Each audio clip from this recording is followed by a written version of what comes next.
अस्सलाम वालेकुम दोस्तों, आज इस नई वीडियो के साथ मैं सफदर अफरीदी और आप लोगों को सिखाने जा रहा हूं कि InPage 2010 को कंप्यूटर में किस तरीके से इंस्टॉल किया जाता है। नहायत ही आसान सा तरीका है। आपने आना है सबसे पहले सेटअप पे। आपने सेटअप पे डबल क्लिक करना है।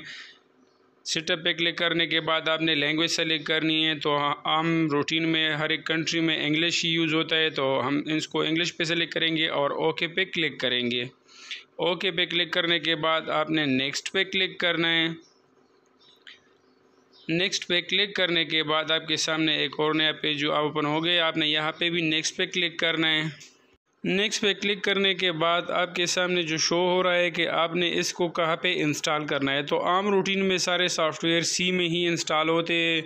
यहाँ ब्राउज़र से आप इसको चेंज कर सकते हैं। अगर सी के बजाय किसी और पार्टीशन में इसको इंस्टॉल करना हो तो आप यहाँ से सेलेक्ट कर सकते हैं।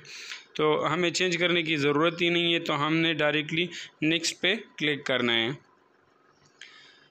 नेक्स्ट पे क्लिक करने के बाद क्रिएट अ डेस्कटॉप आइकन यही सेलेक्ट करना है और इसके बाद आपने नेक्स्ट पे क्लिक करना है। नेक्स्ट के बाद आपने दोबारा इंस्टॉल पे क्लिक करना है।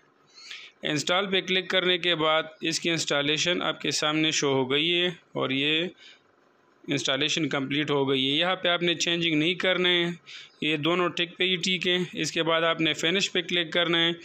फिनिश पे क्लिक करने के बाद InPage ऑटोमेटिकली ओपन हो जाएगा।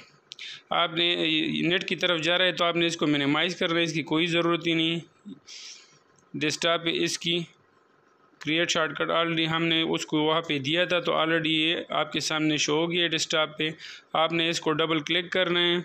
InPage इंस्टॉल हो गया, ये आप देख लें। यहाँ से आपने फुल स्क्रीन पे लाना है या फाइल पे क्लिक करना है और न्यू पेज पे ओपन करना है। यहाँ पे चेंजिंग की ज़रूरत नहीं, ओके पे क्लिक करना है और ये आपके सामने InPage का फ़ाइल ओपन हो गया है। यहाँ पे आप जो आप टाइप करना चाहते हैं, कोई एप्लीकेशन लिखना चाहते हैं तो वो आसानी के साथ लिख सकते हैं और ये प्रॉपरली आपके सामने InPage 2010 इंस्टॉल हो गया है। अगर वीडियो पसंद आ जाए तो अपने दोस्तों के साथ ज़रूर शेयर कीजिएगा। लाइक और सब्सक्राइब करना ना भूलिएगा और कोई इशू हो दरमियान में तो आप कमेंट्स में पूछ सकते हैं। अल्लाह हाफ़िज़।